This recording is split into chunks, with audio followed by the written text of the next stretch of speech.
పరిస్థితి Osmania general hospital దగ్గర పరిస్థితి చాలా దారుణంగా ఉన్నటువంటి పరిస్థితి మనం చూస్తూ ఉన్నాం. ముఖ్యంగా ఇక్కడ ఉన్నటువంటి పరిస్థితులన్నీ కూడా పోలీసుల ఆధీనంలో ఉన్నాయి.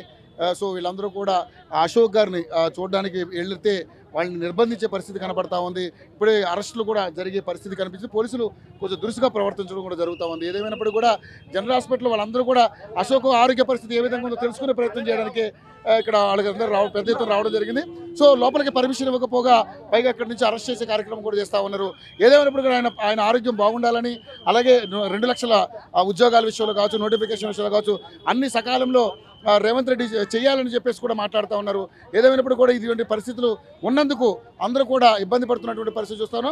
ఇంద్ర ఉన్నాడు, ఇంద్రతో ఒకసారి మాట్లాడతాం. ఫైనల్గా ఏంటి పరిస్థితి, ఎలా ఉంది ఇక్కడ సిచ్యువేషన్? ఇక్కడ నిన్న నుంచి 8 రోజుల నుంచి అబ్జర్వ్ చేస్తున్నా సార్. ప్రతిరోజు సార్ దగ్గరికి వెళ్తున్నా. సార్ ఈ నిరాహార దీక్షలు మానుకోండి సార్, పిల్లలు అందరూ బయటకు వస్తున్నా కూడా పోలీసులు అరెస్ట్ చేసే ప్రయత్నాలు చేస్తున్నారు, కాబట్టి మీరు ఇబ్బంది పడకండి సార్ అని చెప్పేసి గత 8 రోజుల నుంచి చెప్తూనే ఉన్నా. సార్ కూడా సార్ ఒకటే మాట్లాడు, అశోక్ సార్ సచ్చుడో నోటిఫికేషన్ వచ్చుడో అని చెప్పేసి ఒకటే మాట అంటుండు. నోటిఫికేషన్ వస్తే నేను బయటకు వస్తా, నేను బయటికి రాలేని ఇంద్రా అని చెప్పేసి అన్నాడు. నేను ఒకటే చెప్పిన సార్కి, సార్ మీ క్రియాటిన్ లెవెల్స్ పెరిగిపోతున్నాయి, పల్స్ పడిపోతుంది, మీ ఆరోగ్యం దెబ్బతింటుంది, ఇబ్బంది పడతారు సార్, భవిష్యత్తులో చాలా ఇబ్బంది పడతారు సార్.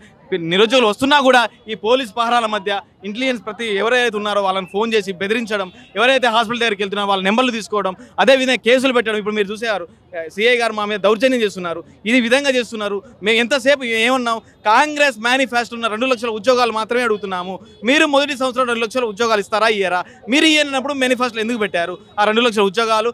అదేవిధంగా జియో 29 తీసుకొచ్చి ఇవాళ బడుగు బలైన వర్గాల బీసీ ఎస్టీ ఎస్సీ పిల్లల్ని అన్యాయం చేశారు. ఆ 29 జియోను రద్దు చేసి 55 ప్రకారం మళ్ళీ ఎగ్జామ్ పెట్టామని చెప్పేసి కాంగ్రెస్ గవర్నమెంట్ రిక్వెస్ట్గా కోరుతున్నాము. అదేవిధంగా మేమైతే మా డిమాండ్స్ ఏది ఉన్నాయో సార్ కూడా చెప్పాము. సార్ కూడా అవి నెరవేర్చి తప్ప బయటికి రాలేని పరిస్థితి. సార్ని కాపాడుకోవాల్సిన బాధ్యత ప్రభుత్వం మీద ఉంది. కాబట్టి దయచేసి గవర్నమెంట్ సార్తో చర్చలు జరపండి, నిరుద్యోగులు చర్చలు జరపండి చెప్పేసి సవినయంగా కోరుకుంటున్నాము.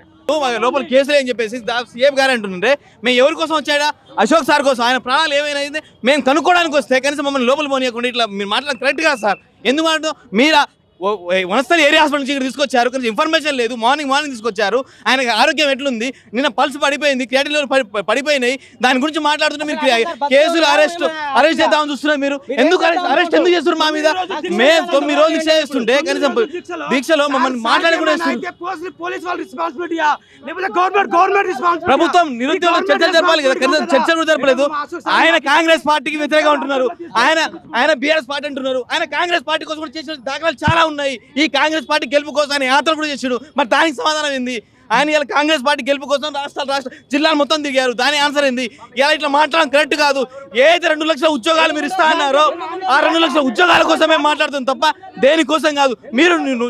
మీరు నోటిఫికేషన్ ఇచ్చి ఉంటే మేము ఇక్కడ రావాల్సిన అవసరం ఉండేది, మా మీద లాఠీ చార్జ్ జరిగే అవసరం లేదు. మేము బయట రావాల్సిన అవసరం. మీరు 2 లక్షల ఉద్యోగాలు ఇవ్వండి, జాబ్ క్యాలెండర్ రిలీజ్ చేయండి, మేము మా లైబ్రరీలో కూర్చొని చదువుకుంటాం. మీకు చేత కానప్పుడు నేపాల్లో మరి పరిస్థితి విద్యార్థులు ఎట్లా తిరగబడతారో ఆ విధంగా తిరగబడి మీ మీద కూలదోసే ప్రయత్నం చేస్తాం. దయచేసి గవర్నమెంట్ స్పందించాలి. అశోక్ సార్కి ఏమైనా అయితే మాత్రం నిరుద్యోగులు మాత్రం రాష్ట్రాన్ని రావణ కష్టంగా మారుస్తారు, ఉద్యమాన్ని తరుస్తారు. ఆ తర్వాత ఏమైనా జరిగినా కూడా ప్రభుత్వాన్ని పూర్తి బాధ్యత అని చెప్పేసి సిన్సియర్గా గవర్నమెంట్ చెప్తున్నాం.